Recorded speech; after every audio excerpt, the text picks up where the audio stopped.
Alors cette semaine, c'est parti pour une petite review sur la série Would You Marry Me, sur les 4 premiers épisodes.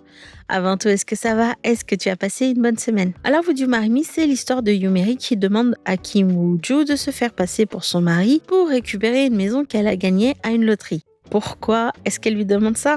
Eh bien parce qu'elle est déjà mariée à un certain Kim Woo-joo qui l'a trompée. Du coup, elle se retrouve sur le point d'être divorcée et qu'elle est obligée de prouver qu'elle est mariée si elle veut avoir la maison. Et pourquoi a-t-elle besoin de cette maison? Parce qu'elle s'est fait arnaquer sur sa caution et qu'elle se retrouve dans la dèche et endettée. Voilà tout. Et du coup, elle va demander à un autre mec qui s'appelle lui aussi Kim Woo-joo de se faire passer pour son mari, le temps d'avoir la maison, de la revendre et d'utiliser cet argent pour rembourser ses dettes. Et bien sûr que le Kim Woo-joo, le héros, il se retrouve dans une situation où il est obligé d'accepter sa proposition farfelue, sinon c'est pas marrant. Alors oui, j'en conviens, c'est complètement chaotique et c'est pour ça que je suis en adoration devant ces 4 premiers épisodes. J'ai vraiment l'impression de retrouver cette vibe d'ancien K-drama remis au goût du jour, des situations rocambolesques, des personnages ubuesques, Joo Sun-min qui se retrouve encore une fois SDF et qui se cache encore une fois dans des cachettes improbables, et les deux personnages sont fortement attachants. Yumeri est adorable et talentueuse comme tout, et Kim Woo-joo est un personnage qui est très attachant. Et surtout, la story, elle est prenante.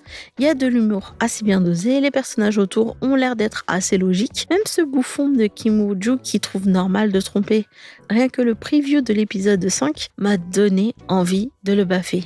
Mais franchement, c'est avant tout l'alchimie entre ces deux acteurs que j'attendais avec impatience et qui est là. Et j'ai pas arrêté de faire des i et des kia en regardant ces épisodes tellement j'étais conquise. Et j'espère sincèrement que la série gardera ce rythme et nous donnera quelque chose de super sympa. D'autant plus que la programmation de SBS en ce moment, elle est super canon. Would You Marry Me avait pris la place de Queen Mantis et la série sera suivie par Taxi Driver 3. Et là encore, je vais crier des i et des kia parce que fichtre, j'adore trop Taxi Driver. Sinon, voilà tout. Si t'es à la recherche d'une très bonne comédie romantique, je te conseille les 4 premiers épisodes sans aucun doute et j'espère que la série sera tout aussi bien. Et si franchement la série elle est bien, c'est sûr que je ferai une vidéo review sur toute la série. Du coup, il est temps pour nous de se laisser et pour moi de te souhaiter un bon dimanche, une bonne semaine et je te dis à dimanche prochain. 가다가 이제 살짝만 조금 자빠졌으면